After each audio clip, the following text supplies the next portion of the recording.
இவருக்கு வணக்கம். எப்படி இருக்கீங்க? இன்னைக்கு நான் உங்களுக்கு ஒரு Facebook பேஜ் பத்தி சொல்லப் போறேன். அது வந்து பீட்டர்ஸ் விம்சி அப்படின்னு ஒரு சேனல். விம்சினா கருத்துக்கள், சிந்தனைகள் அந்த மாதிரி ஒரு அர்த்தம். அதுல வந்து ஒரு கவிதை பார்த்தேன். அந்த கவிதையும் நம்ம குறுந்தொகை 49வது பாட்டு, அம்மூவனார் எழுதின அந்த பாட்டும் ஒரே மாதிரி இருந்தது. அதாவது அ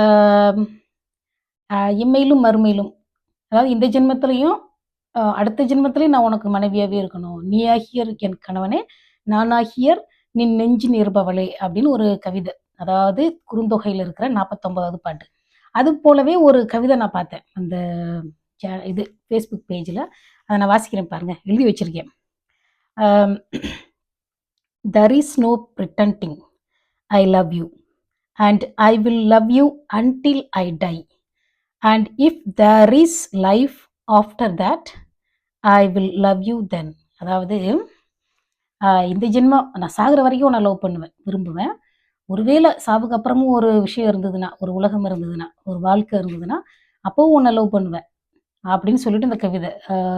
இந்த பேஜ் எப்படின்னா, எல்லாமே கவிதையா தான் இருக்கும். அதில வந்து ஏஐ போல இருக்கு. பெயிண்டிங்கோ ஏஐயோ தெரில. ஒரு பெண் சிங்கமும், ஒரு ஆண் சிங்கமோட அந்த படம் இருக்கு. ரொம்ப நல்லாயிருக்கும். நெறையா கவிதை இருக்கு. குட்டி குட்டியா இருக்கும். அதாவது இந்த நம்ம ரோட்ல எங்கேயாவது வெயில்லயோ, மழையிலயோ நடந்து போறப்போ, இந்த காட்டு செடி பூத்திருக்கும் தெரியுமா? குட்டி குட்டியா. நாம அப்படி போறப்போ நான் ஸ்கூல் போற வழியிலலாம் பார்த்துக்கிட்டே போவேன். அது என்ன பழக்கமோ தெரியல எனக்கு. பூச்செடிகள பார்க்குற பழக்கம். நடந்தாலே பூச்செடிய பார்ப்பேன். வாக்கிங் போனாலும் பூச்செடிய பார்ப்பேன். அதுபோல எங்க ஸ்கூல் போறப்ப சைட்ல இருக்கிற பூச்செடிய பார்த்துக்கிட்டே போவேன். அதில சின்னதும் பெருசுமா நெறைய பூ இருக்கும். அதாவது தலையிலலாம் வைக்க முடியாது. சின்ன பூ இருக்கும், பெரிய பூ இருக்கும்.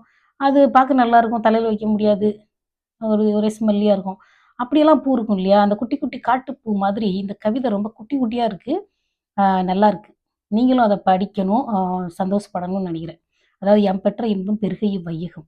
அதனால உங்களுக்கு நான் சொல்லிட்டேன். பீட்டர்ஸ் விம்சிய ஃபாலோ பண்ணீங்கன்னா நல்லாருக்கும். Facebookல இருக்கு. மறக்காம பாருங்க. சரி, இதோட வீடியோ முடிச்சுக்கலாம். நான் இன்னொரு வீடியோ பேச வேண்டியிருக்கு. சரியா? நன்றி, வணக்கம்.